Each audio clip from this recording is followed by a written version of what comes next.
Welcome everybody to today where we celebrate the memorial of St. Francis de Sales. And so, if we recall from today's Holy Gospel, notice that it is a very short Gospel where Jesus had gathered with many people and that people complained that Jesus was out of his mind. And so, here, Jesus wants to ask each and every one of us this question. Why does Jesus want to come to each and every one of us? Why not many other people, but instead he chose us? And so, to fully be able to answer that question, we have to come to realize that each and every one of us here are considered sinners, and that Jesus had created each and every one of us for a very unique reason.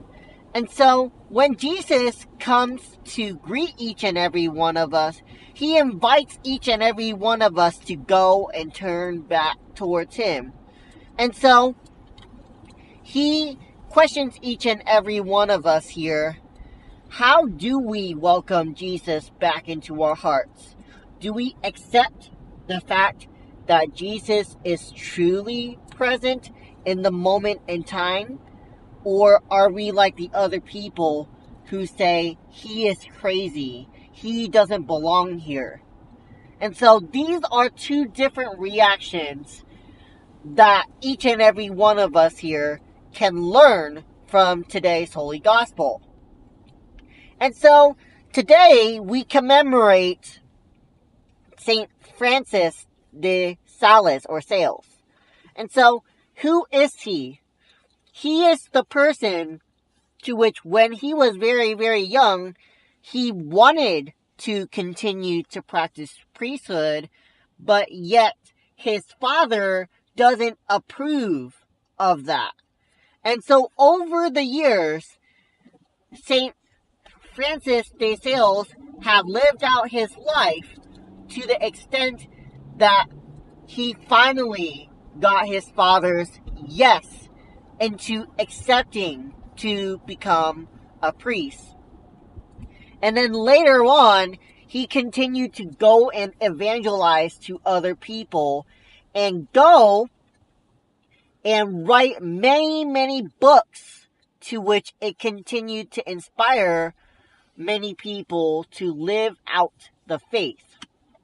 And so here, what we can learn from St. Francis de Sales is the fact that each and every one of us here have this calling to which it can be revealed through our personal interests and our satisfaction to which we are fulfilling.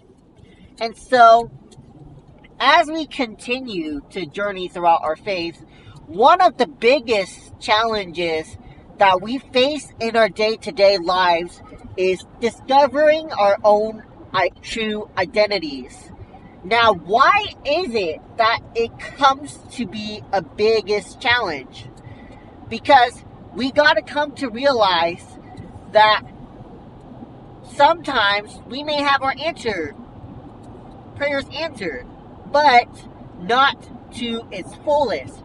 Like, we do not even know what God truly has planned for each and every one of us. Although, yes, he does reveal it in the scriptures, sometimes it is not a very, very clear indication.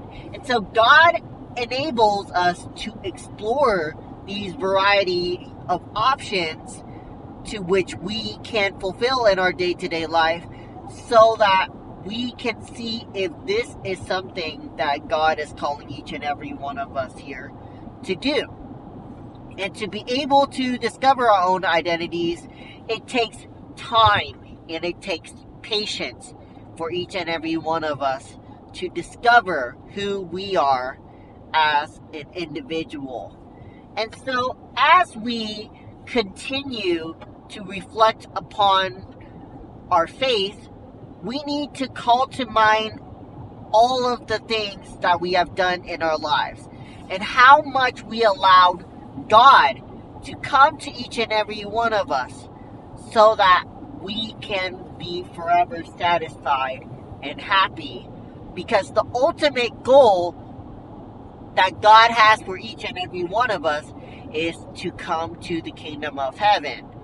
But now we have to question ourselves, how often do we accept God in our lives?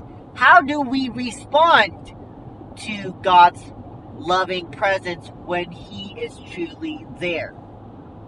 And so this is what I invite each and every one of us to consider as we prepare for the season of Lent. How God continues to call each and every one of us, and what can we do to continue to respond to His calling.